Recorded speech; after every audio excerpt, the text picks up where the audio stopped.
প্রথম প্রশ্ন হলো, এটা আমার দপ্তর নয়।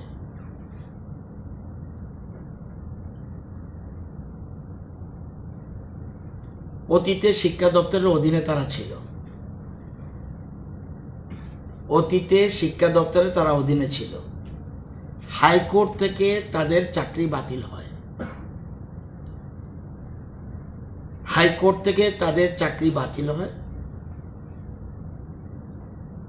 সিলেকশন প্রসেসে ত্রুটি থাকার কারণে।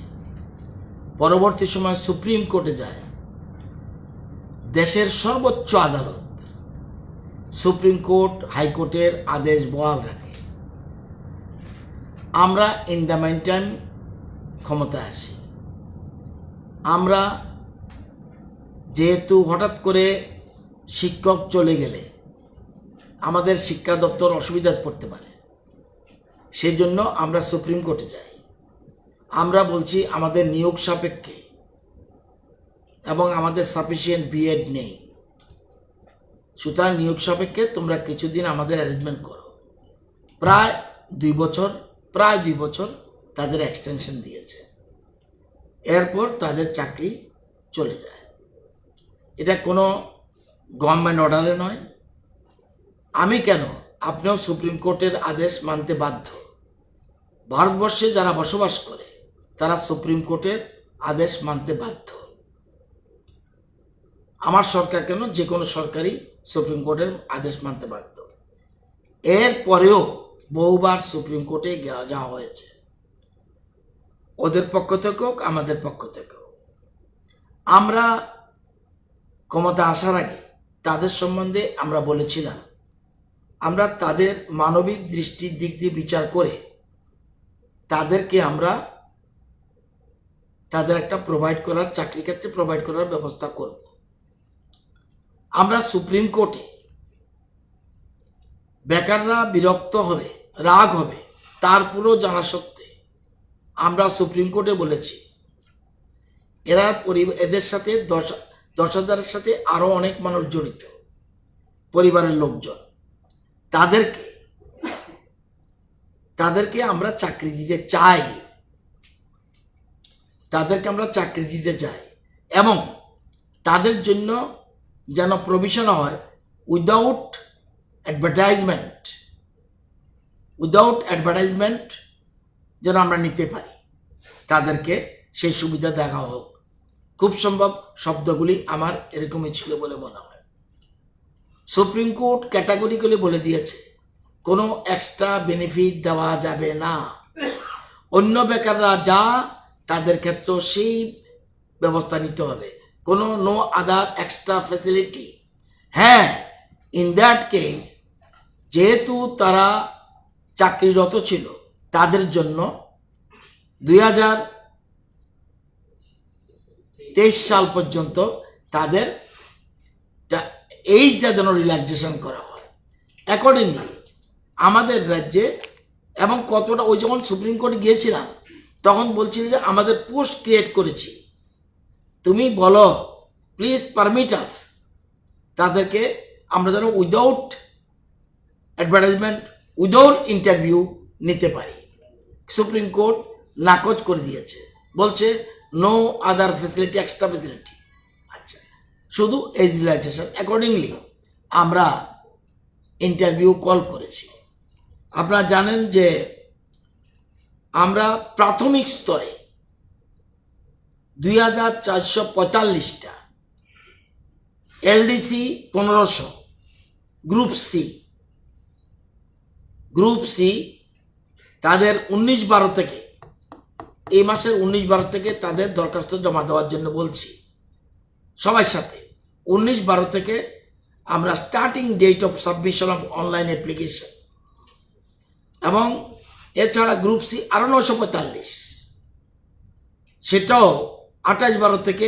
এটার মধ্যে আছে agri assistant, junior operator, pump operator, junior multitasking operator, সব মিলে 945, টোটাল 2445 এদের গ্রুপ সি এদের।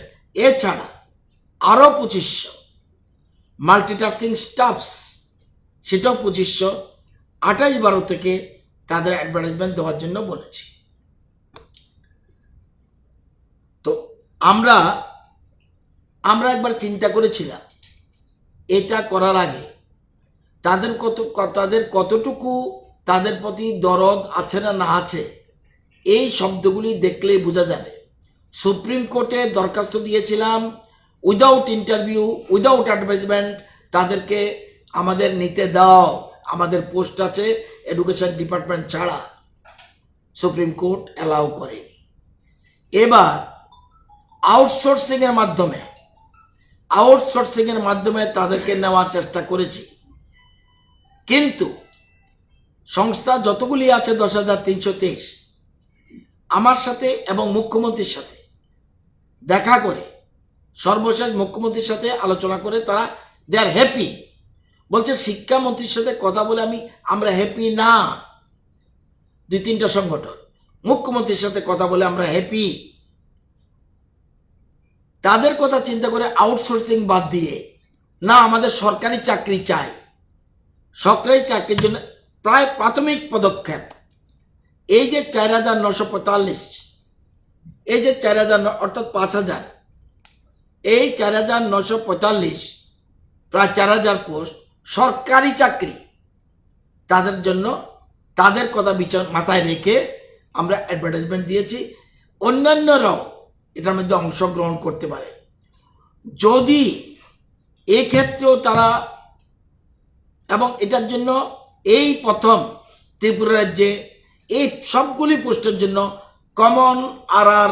কমন রিক্রুটমেন্ট রুলস, ত্রিপুরাতে অতীতে কমন রিক্রুটমেন্ট রুলস কোথাও কোনো সময় হয়নি। এবার এদের মাথা চিন্তা করেই, এদের কথা চিন্তা করে আমরা এটা করেছি। যদি তারা, এটা তো সাকসেস না হতে পারে, আমার বিশ্বাস এদের ভালো সংখ্যক, আমি বলি না অর্ধেক বা 2/3, ভালো সংখ্যক তারা সুযোগ পাবে। এটা আপনাদের টেট এক্সামের মতো নয়। আপনারা জানেন এছাড়া যারা মেরিটোরিয়াস আছে আরও, এখানে বলছি 4,945, এছাড়া 3,970 ইউজিটি, জিটি, পিজিটি টিচার্সের জন্য আমরা টিআরবিটি থেকে বলছি আমাদের লোক দাও। আমার জানার মতে ওয়ান টাইম রিল্যাক্সেশন যারা পেয়েছে এবং ওই সময় যে টেট হয়েছিল ম্যাক্সিমাম সেখানে 1,600 আছে, ম্যাক্সিমাম। এটা আমরা 1,000ও পাবো কিনা সন্দেহ আছে, কারণ টেট 1, টেট 2, অনেকে টেট 1ও পাস করেছে, টেট 2 পাস করেছে, তারা যেটা ঠিক করবে কোনটা নেবে। তো টেট 1 মানে ইউজিটি, টেট 2 মানে গ্রাজুয়েট। তো এখানে আমরা মনে হয় 1,000-1,200 পেতে পারি। তাহলে এখানেও প্রায় 2,500-এর মতো পোস্ট এখানে রয়ে গেছে।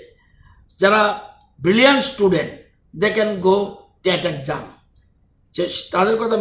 এছাড়াও বলে না ওইটাও তো বেকাররাই পায়, এছাড়াও 1,400 post according to police act, 1,400 post police act, পয়সা কম কিন্তু মান্থলি রেমুনারেশন 6,156। এটাও কিন্তু আমরা 1,400 পোস্ট এসপিইউ আমরা করেছি। এলডিসি এবং মাল্টিটাস্কিং স্টাফস, টিচার সব মিলে প্রায় এখানে 5,000, 9,000, 10,000, 9,000, 5,4, 9, প্রায় 9,000, 9,500 পোস্ট আছে। এছাড়া আরও পোস্ট রেখেছি। ওরা যদি না টিকতে পারে, আমি এর বাইরে খোলাসা করে আর কি বলবো, এরপরে তো আমারও দড়ি পড়তে হবে। এই কথা চিন্তা করে ফার্স্ট ফেজ আমরা এগুলি করছি। এরপরে যদি কেউ আন্দোলন করে, আমার কিচ্ছু করার নাই, মানব শৃঙ্খল করুক। আমাদের প্রথম বলছি সুপ্রিম কোর্টে, প্রথম কি বলছিলাম, সংবিধান মেনে, আইন মেনে। আমরা কি একবারও বলেছি সংবিধান আইন মেনে? আপনারা বলুন, আপনারা তো এই রাজ্যের প্রথিত যশা বুদ্ধিজীবী, বলুন তো দেখি সরকারি চাকরি আমি ডেকে এনে কাউকে দিতে পারি? এই কথাটা যদি না বুঝে, এখন দেখা যায়, আমি দেখছি ওদের প্রতি সিম্পথি থাকার পরেও বলছি দেখা গেল ওইখানে বসে তো এই সরকার আসার পরে খাদ্যের দাম বেড়েছে, জিনিসপত্রের দাম বেড়েছে, এটা তো তাদের স্লোগানের কথা না। আমার চাকরি চাই, এটার সাথে এটা মিলে না। সে যাই হোক, এখন যদি কেউ, মুখ্যমন্ত্রী পরিষ্কার বলেছে, একদম এই জায়গাটা এত সুন্দর বলেছে যে আবেদন করার জন্য বলেছি, তারা এসে এই সুযোগ গ্রহণ করুক, তারা এসে সুযোগ গ্রহণ করুক। যদি এরা সুযোগ গ্রহণ না করে অন্য বেকাররা চাকরি নিয়ে যাবে। আমি এখনো মনে করি, যেহেতু তাদের অনেক দিনের অভিজ্ঞতা শিক্ষকতা, এই যে পরীক্ষা হবে তাদের বেশিরভাগ সংখ্যক টিকবে। এখন পিছন থেকে যদি কেউ কোনো বিশেষ উদ্দেশ্যে তাদেরকে পরিচালিত করে, আমি জানি সবাই এই আন্দোলনে যায়নি, একটা অংশ গেছে, এবং যারা যারা পার্টিসিপেট করবে, আমি তো বলতেই পারি ভালো সংখ্যক এই যে যারা ডিসচার্জ, যারা চাকরি গেছে, তাদের ভালো সংখ্যক তারা সে চাকরি এইসব চাকরিতে ঢুকতে পারবে। না হলেও আমরা এক্সট্রা কতগুলি মাথায় রেখেছি। কিন্তু আমি যারা এখানে আছে, এই যে আমাদের প্রাক্তন মুখ্যমন্ত্রী বলে আমার 13,000 পোস্ট ক্রিয়েশন, উনি মুখ্যমন্ত্রী ছিলেন 20 বছর, শ্রদ্ধা রেখে বলছি। সুপ্রিম কোর্টে কি বলেছে 14,000 নিয়ে, বলতে আরো কষ্ট হয়। মামলা একটা চলছে, কিছু বলবো না, হাইকোর্টে মামলা চলছে, বিজ্ঞান শিক্ষক। এখন বললে আমি শিক্ষামন্ত্রী, তাদের চাকরি ক্ষতি হতে পারে। কি করে গেছে আসুক না, দেখিয়ে দেব। যে কোনো একজন, প্রাক্তন শিক্ষামন্ত্রী তপন চক্রবর্তী বলুন, ইজ এ পাবলিক ডকুমেন্ট, দেখিয়ে দেব। প্রতিটি ক্ষেত্রে যা ক্ষতি করে গেছে, চাকরি কি এক জায়গায় নিয়েছে। বিজ্ঞান শিক্ষক, তারা 5 বছর মধ্যে তারা নিয়ম হলো তাদের রেগুলার হয়ে যাওয়ার কথা, কেন এত বছর হচ্ছে না? পিছনে রিজনটা কি? আমি যদি মুখ খুলি অনেকের ক্ষতি হতে পারে। অনেক কিছু এমন কিছু বলা উচিত না, সত্য হলেও বলতে নেই। কি করে গেছে? উনি বলছে 13,000-এর কথা, পোস্ট ক্রিয়েশনের কথা। উনি জানে না কন্টেম্প্ট প্রসিডিং সুপ্রিম কোর্টের পরিষ্কার বলছে এ নিয়ে আর যেন কথাবার্তা না বলা হয়। ঘুরে ঘুরে একই গোলা জলে মাছ ধরা। আনসুক না, উনি তো মুখ্যমন্ত্রী ছিলেন, ওনার নলেজ ছাড়া কি হয়েছে? এই জিনিসটা ক্যাবিনেটে যেতে হয়, মুখ্যমন্ত্রী জানে না এটা? মুখ্যমন্ত্রী জানেন। এসব যখন গুরুত্বপূর্ণ বিষয়গুলি মন্ত্রিসভার বৈঠকে যায়, আমাদের এখন বর্তমানে, আমি আগে এই জিনিসটা কম বুঝতাম, প্রতিটি জিনিস গুরুত্বপূর্ণ ফাইল ক্যাবিনেটে যাবেই, ওনার নলেজে হয়েছে। কি ত্রুটি সে কথা বলতে যাচ্ছি না। উনি দেখতে চাইলে তপনবাবু, মুখ্যমন্ত্রী দুজনকে আহ্বান করছি, এসব আমার চেম্বারে, আমি ওনাদের নিয়ে যাব, ফাইন্যান্সের ফাইলটা ডেকে আনবো। কে উত্তর দেবে এটা? প্রতিটি ক্ষেত্রে এরম রয়েছে। তারপরও এদের প্রতি আমাদের সিম্পেথি, আমরা প্রত্যেকদিন বলছি। মুখ্যমন্ত্রী এত সুন্দর বলছে, তোমরা এসে আরে আন্দোলন করতে পারবে, আরো পরে করুক না। যারা পিছন থেকে রাজনীতি করছে, এখনই তো প্রপার টাইম না, ইলেকশন আসুক না, তখন করুক। এত আগের থেকে ধরে রাখতে হবে টান? এটা কি হচ্ছে যে বলছে চাকরি দিতে হবে? কিভাবে চাকরি দেব? পদ কোথায়? আমরা প্রভিশন রেখেছি, আমরা বলেছিলাম, আমরা কিন্তু এতদিনে কিন্তু অ্যাপয়েন্টমেন্ট হয়ে যেত। কিন্তু সবাই বলছে 4টা সংস্থা 5টা সংস্থা আছে, 5টা সংস্থা এসে বলছে না আমরা সরকারি চাকরি চাই, আমরা কোনো আউটসোর্সিংয়ের মাধ্যমে আমরা যেতে চাই না। দেন উই হ্যাভ ডিসাইডেড ইট। এবং খুশি তারা শুনে। এবং এটা এই পোস্ট আরো বাড়াতে পারতাম আমরা, ইচ্ছা করে বাড়াইনি। যদি এরা অনেকে সুযোগ না পায়, যাতে অল্টারনেটিভ চিন্তাটাও আমাদের থাকে, এই হলো কথা। সেই জন্য বলছি, এটা রাজনীতি করার জন্য, রাজনীতি করলে আমার কিচ্ছু বলার নেই।